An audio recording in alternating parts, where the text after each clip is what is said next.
मैं लोकतंत्र की चिंता करता हूं और मैं सभी ज्ञानियों को कहता हूं, जरा लोकतंत्र के तराजू पर इन चीजों को तोल के देखो। ब्रांड मोदी का असर बरकरार। 5 में से 4 राज्य में फिर से सत्ता में वापसी की तरफ बढ़ती बीजेपी ने ये दिखा दिया है कि प्रधानमंत्री नरेंद्र मोदी का करिश्मा बरकरार है। दरअसल अहमदाबाद में प्रधानमंत्री मोदी का काफिला जैसे ही बीजेपी दफ्तर के करीब पहुंचा, कुछ अंदाज में उन पर फूलों की बारिश की गई।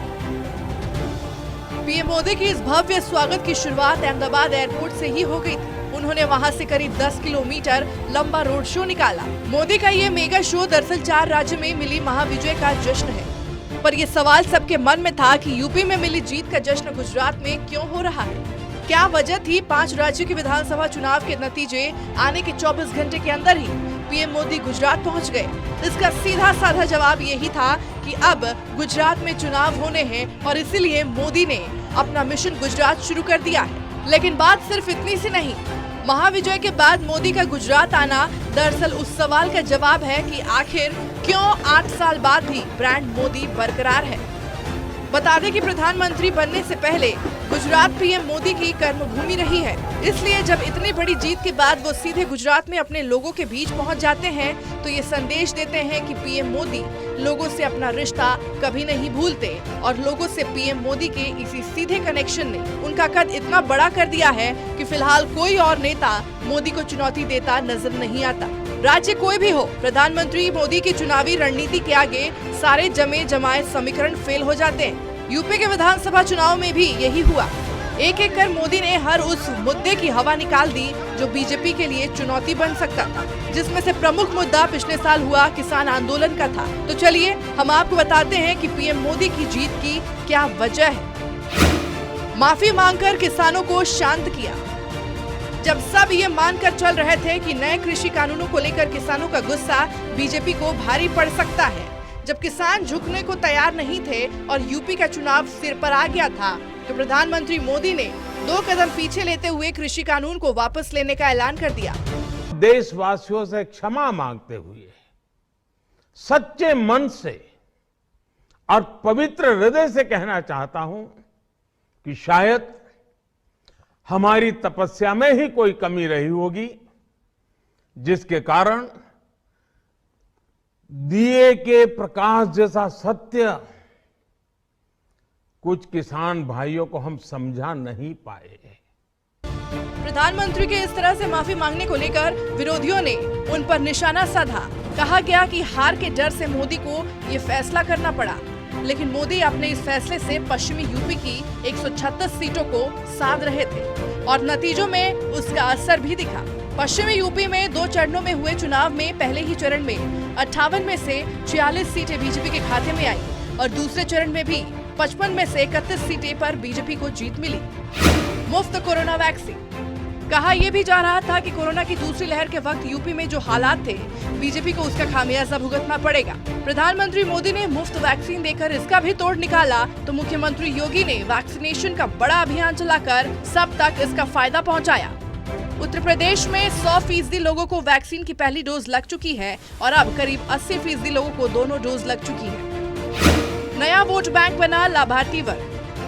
सिर्फ वैक्सीन ही नहीं, उत्तर प्रदेश की डबल इंजन सरकार में डबल राशन स्कीम बड़ा गेम चेंजर साबित हुआ। एक तरफ यूपी सरकार की अंत्योदय अन्न योजना के तहत कार्ड धारकों को हर महीने 10 किलो राशन और दूसरी तरफ पीएम गरीब कल्याण अन्न योजना के तहत गरीबों को 5 किलो अतिरिक्त राशन देकर बीजेपी ने लाभार्थियों का ऐसा वोट बैंक खड़ा कर लिया जो बीजेपी की जीत का बड़ा कारण बना।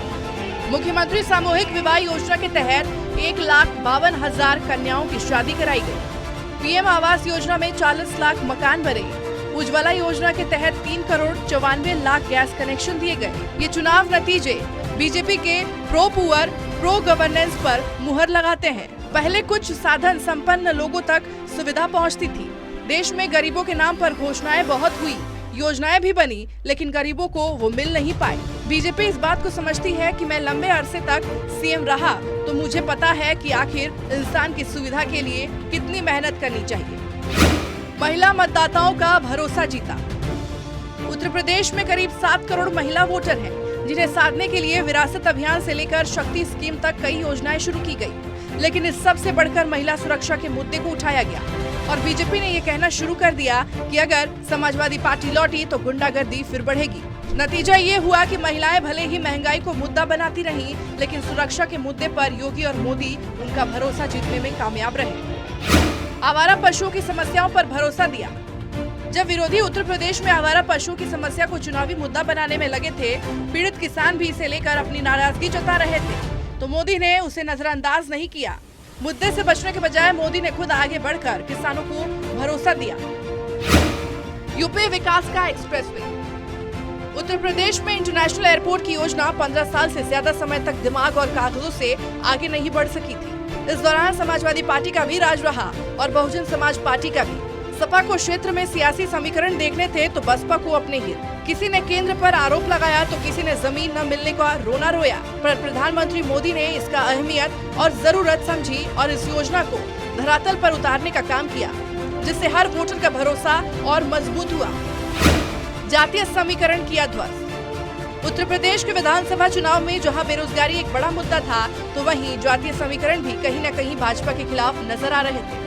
सवर्णों की पार्टी का ठप्पा लेकर चुनाव में उतरी भाजपा ने गैर मुस्लिम यादव ओबीसी को साधने में कामयाबी हासिल की। देश के प्रधानमंत्री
और मैं सभी ज्ञानियों को कहता हूं, जरा लोकतंत्र के तराजू पर इन चीजों को तोल के देखो। Special desk, total news.